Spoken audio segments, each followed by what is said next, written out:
Think about this in sound, right? You hear a low bass tone, it's like, then it goes up, and it would go eventually outside the range of human hearing because the frequency went so high.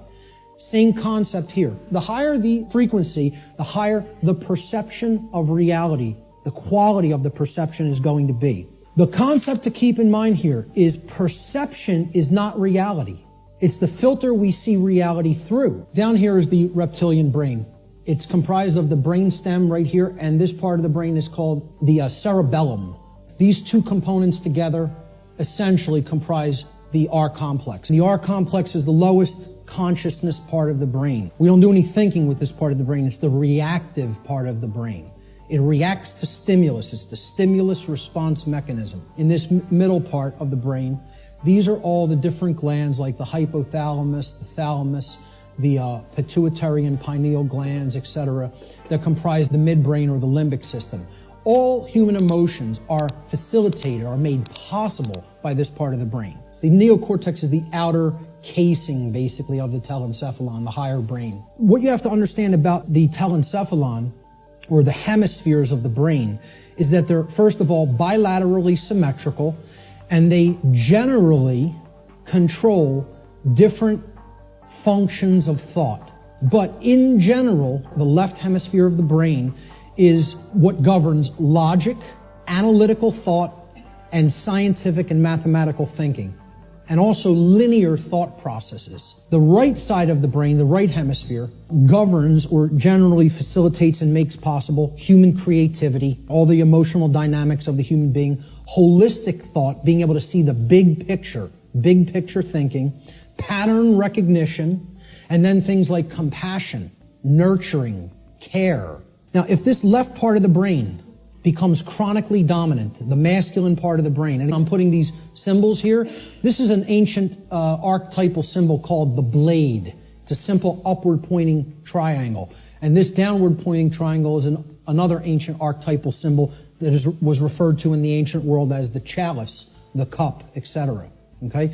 And this was a rudimentary phallic symbol, and this was a rudimentary womb symbol, representing the male and the female. The idea is to keep a balance between these two. When we have a balance between the two, that's when we're operating on all cylinders, so to speak. That's when real consciousness and pattern recognition is developed.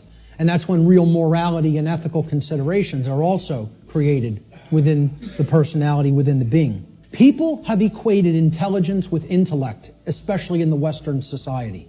All right?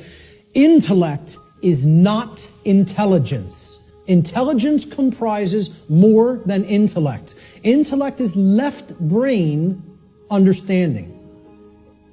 True intelligence is holistic understanding, with the right brain included in the process. The nurturing, compassionate, creative, and intuitive sides of the consciousness together with the intellectual aspect of the consciousness. And you can see this in the word. Intelligence.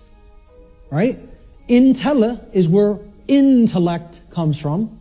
Okay? And gens, G-E-N-C-E, comes from the Latin verb generare. Generare means to generate or to create. So it's the creative aspect of the personality, or the right brain. So intellect plus creativity, logical thinking plus nurturing and compassion. That's real intelligence, holistic intelligence. And most people in our society are not in holistic intelligence. They're in one form of brain imbalance or the other. If the human left brain hemisphere becomes chronically dominant, the R complex will take over executive function of the brain, and the person will become ruled by selfishness and base desires. And they will develop a personality that is based in domination and control. Conversely, if a human being's right brain hemisphere becomes chronically dominant, the limbic system will take over executive function of the whole brain, and the person will become ruled by their own emotions and develop a personality that is based in submissiveness and naivete. The general principles of natural law. Natural law is expressed through 7 basic underlying principles, plus what I have referred to as an 8th or hidden principle, which you hear very few other researchers, even people who are studying this from the occult perspective, who are studying this from the consequentialism perspective, you very hear them incorporate the eighth and all-encompassing principle. This eighth principle, which I call the lost principle, binds all the other 7 principles together. These principles together constitute a master key through which universal wisdom, including the knowledge of the requirements to obtaining what we desire, is then unveiled or de-occulted.